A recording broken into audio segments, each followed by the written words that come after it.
Europe 1. Punchline, Laurence Ferrari sur Europe 1.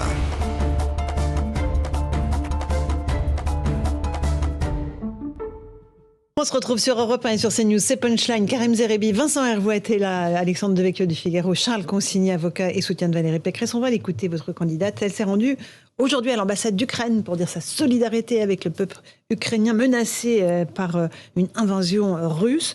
On va l'écouter et puis elle dénonce les candidats à la présidentielle française qui, selon elle, sont pro-Poutine.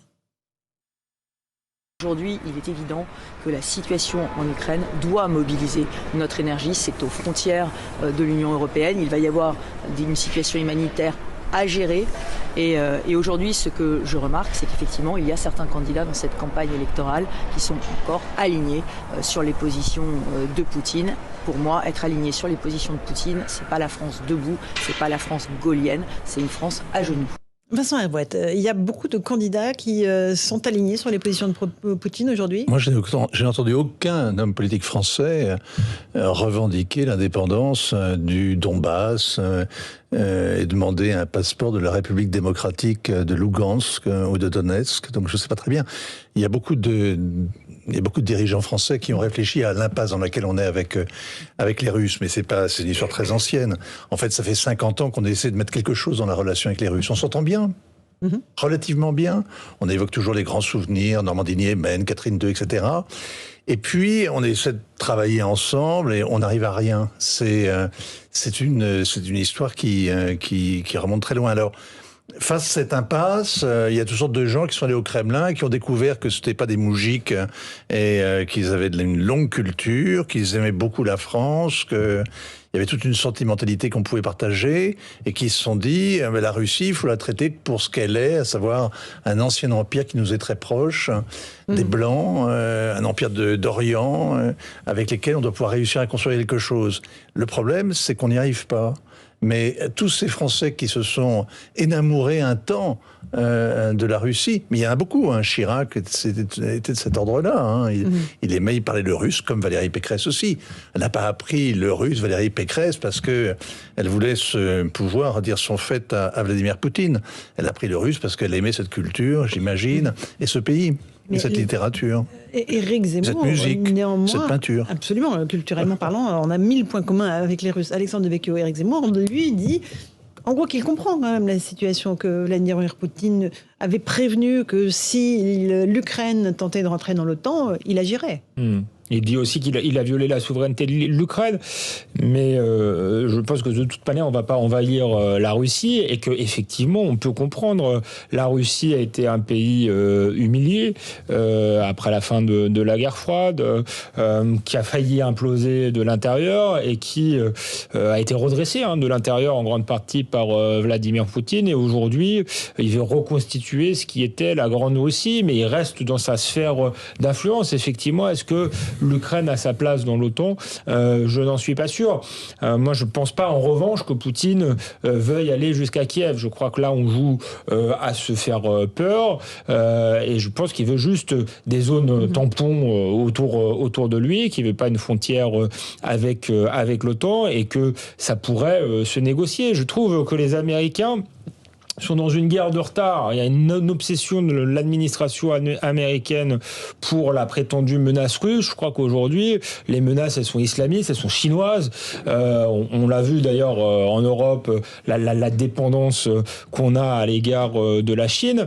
Et donc, je crois qu'il ne faut pas se tromper de guerre. Il n'y a pas de menace russe. Pas de menace russe de non, déstabilisation. Je crois même qu'il doit être d'une certaine manière, la Russie doit être notre allié face à la menace chinoise. Je pense que ce serait très grave si la Russie faisait alliance avec la Chine. Donc je pense qu'il faut essayer de la mettre dans notre camp en la respectant. Et ça a été un ça grand prend pas de pays chemin, mon qui est cher sur le Alexandre. point de le redevenir. Là, on est en train de sortir le bâton pour taper sur les Russes avec des sanctions. Vincent Hervouet, je me tourne à nouveau vers vous, qui ont l'air d'être assez peu efficaces. Oui, c'est que le bâton que vous sortez pour taper, ou le sabre de bois que vous agitez sous le nez de Vladimir Poutine, vous risquez de vous flanquer un coup sur sur le bout des doigts et vous faire très mal. Oui. C'est le problème des sanctions, c'est que ça ne marche pas, ça ne sert à rien si ce n'est à se donner bonne conscience. Ça permet aux Européens de se regarder dans la glace, c'est-à-dire que c'est une posture, c'est pas une politique, c'est une posture. Les sanctions n'ont jamais fait lâcher prise. Le régime iranien, ça n'a rien donné. Cuba, 50 ans d'embargo américain. Au contraire, ça justifie. Et ça coalise la nation autour du dictateur. Exactement. C'est un outil merveilleux, finalement, pour le régime castriste, qui a ainsi pu se victimiser et justifier toutes les pénuries. Mais même, ça va même plus loin. Regardez, les généraux birmans qui sont soumis à des sanctions, et finalement gèrent la contrebande, ça les enrichit. Comme Saddam Hussein s'était enrichi considérablement et avait considérablement renforcé son pouvoir sous les sanctions américaines. Donc c'est contre-productif. Ça fait 8 ans maintenant qu'on sanctionne la Russie pour la Crimée.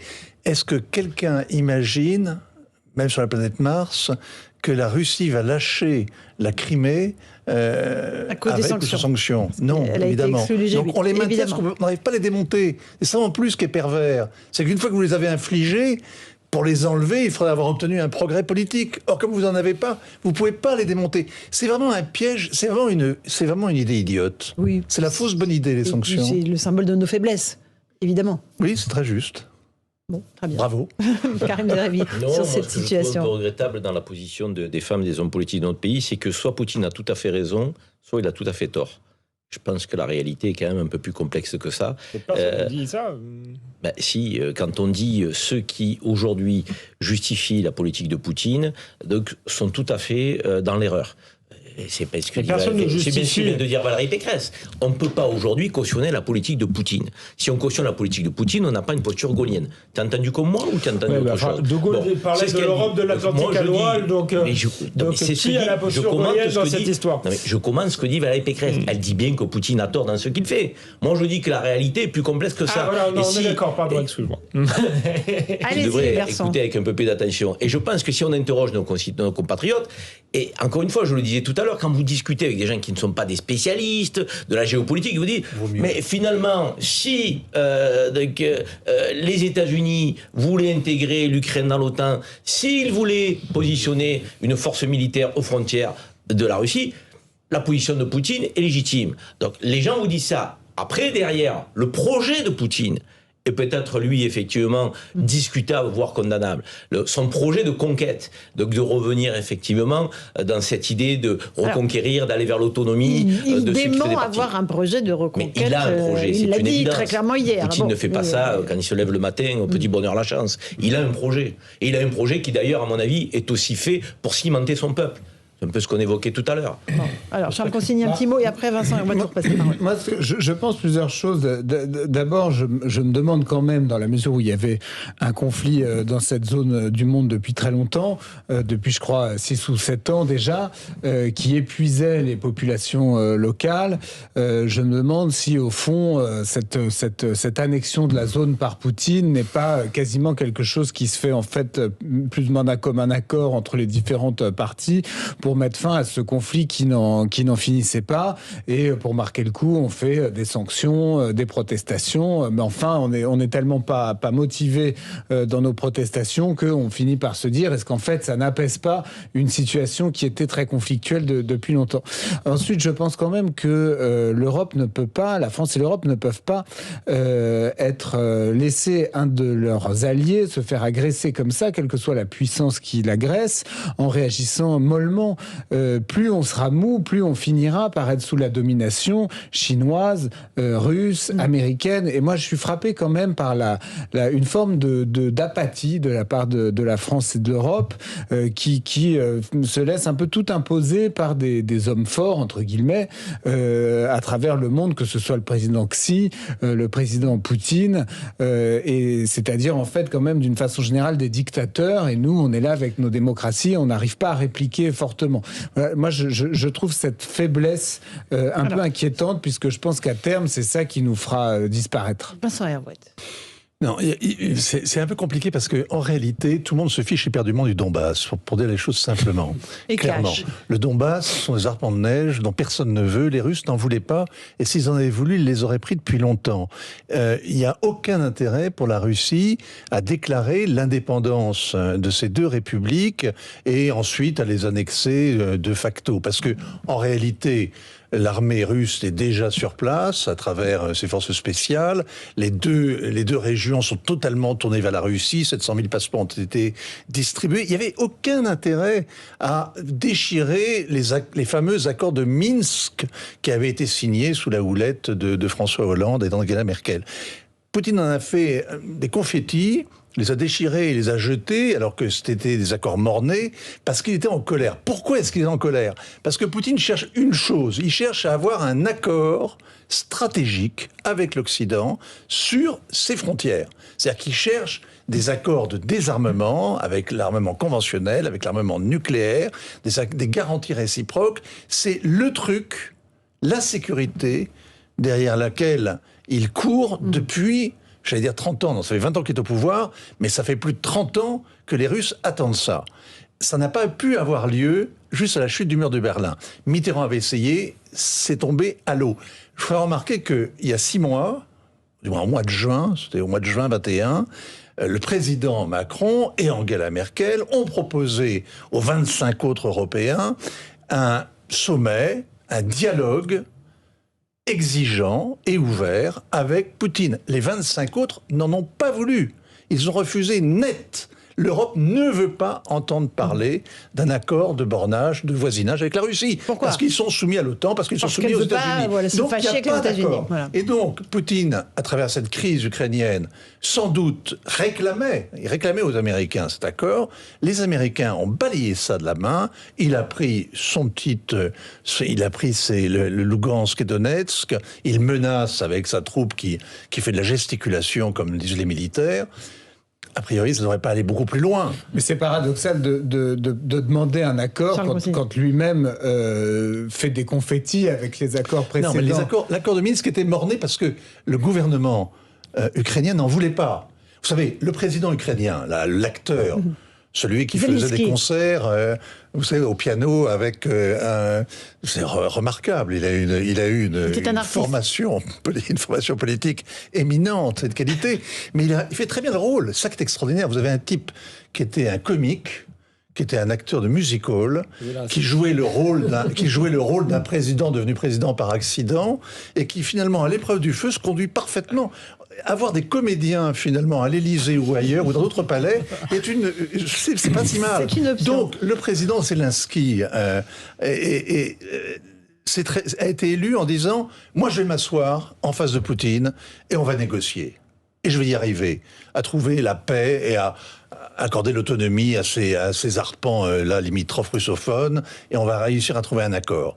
Mais il a jamais pu. Il a en face de lui une opposition qui est debout sur les freins, il a des gens qui sont prêts à descendre dans la rue, et en aucun cas, il n'aurait pu imposer un accord à sa population. Donc, Zelensky, il n'a rien fait, et surtout, il n'a pas respecté les accords de Minsk. Ils n'ont jamais mis en œuvre la partie ukrainienne des accords. Alors, et dans ce que vous disiez précédemment, qui était très intéressant sur l'Europe, je pense qu'il faut aussi qu'on s'interroge sur cette incapacité que nous avons à porter des positions communes. On a fait ce continent pour obtenir la paix, certes, c'est parfait. Derrière, pour avancer ensemble, pour porter une voix ensemble, par rapport à un monde multipolaire qui fait qu'on a un peu des ogres qui nous entourent. Là, Poutine attendait un interlocuteur européen. Vous avez indiqué très justement que Merkel, Macron ont essayé d'embarquer les 25 autres. Donc ils n'y sont pas parvenus.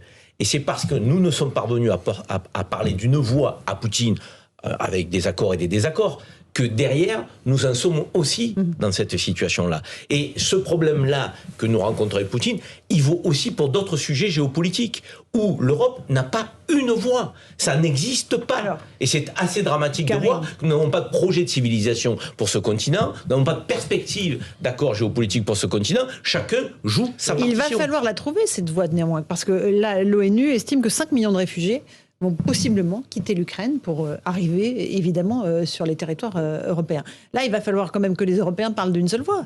S'il y a 5 millions de réfugiés qui déboulent en Pologne, évidemment que ça va un peu secouer et Varsovie et Bruxelles.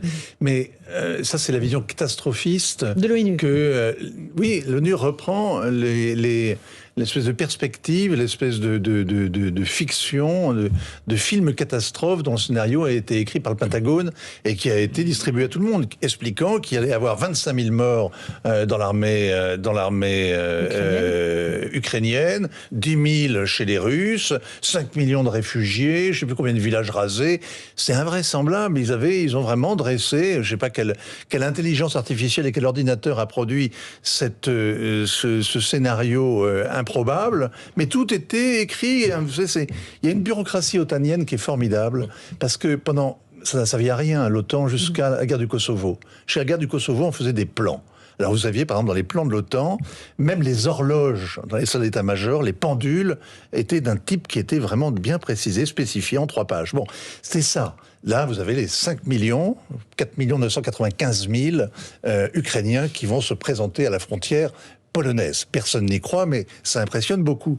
De la même manière, si vous voulez, on est dans un espèce de jeu psychologique très bizarre où Poutine dit « retenez-moi ou je fais un malheur » et les autres en face disent « regardez, c'est terrible ce qui nous arrive », alors que pour l'instant, il n'aurait rien arrivé. Sauf que la longue mémoire, c'est que l'Ukraine, c'est une terre martyre. Il y a eu 1 500 000 Juifs qui ont été assassinés avec la Shoah par balle.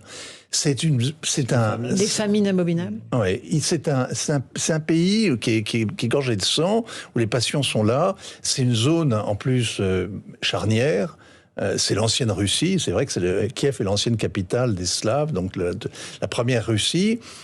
Et on comprend bien que les Russes ne peuvent admettre qu'une souveraineté limitée, comme on disait du temps de Brejnev, pour ce pays qui est à leur porte et qui leur est si proche. Il y a une terre de colonisation ? Vous iriez jusqu'à ça ? Pas vraiment ? Pour l'OTAN, c'était une terre de mission, en tout cas, oui. Alexandre Devecchio ? Oui, la question qui était posée sur l'Union européenne est intéressante, sur l'Europe plutôt. Est-ce que l'Europe, c'est l'Union européenne, c'est ce machin à 27 dont on ne sait pas très bien quel est le but, quelle est la direction, ou est-ce que c'est une civilisation, et une civilisation qui a des liens civilisationnels avec la Russie ? Ça peut être aussi un beau projet pour l'Europe et un projet cohérent. Il faudra des dirigeants européens qui le soutiennent, pas forcément des commissaires européens, on n'attend pas ça d'eux. La question, c'est plutôt les États-Unis là-dedans. Moi, je pense que c'est l'intérêt de l'Europe, mais ça pourrait être à terme l'intérêt des États-Unis, parce que désormais, ils ont un nouvel ennemi qui s'appelle la Chine. Eux aussi ont été victimes d'une désindustrialisation massive. Il y a eu l'affaire du Covid. Donc, je pense que, d'ailleurs, l'administration Trump était tournée plutôt contre la Chine que contre la Russie, et que là, on serait une véritable force si on avait d'un côté l'Alliance Atlantique et de l'autre des liens entre l'Europe et la Russie. Et finalement, je crois que c'est ce que demande Poutine, parce qu'il veut être un acte... Son cœur est peut-être plus vers l'Occident que vers la Chine, et il aimerait être respecté finalement par les Occidentaux. On va faire une petite pause. On verra que Trump, effectivement, dit que Poutine est un génie. On s'intéressera aussi au gaz russe, parce que là, tout d'un coup, le ton change. On s'attaque au portefeuille des Français. Le gouvernement tente de rassurer les électeurs. Non, il n'y aura pas d'explosion du prix du gaz. On l'entendra dans un instant. A tout de suite dans Punchline sur CNews et sur Europe 1.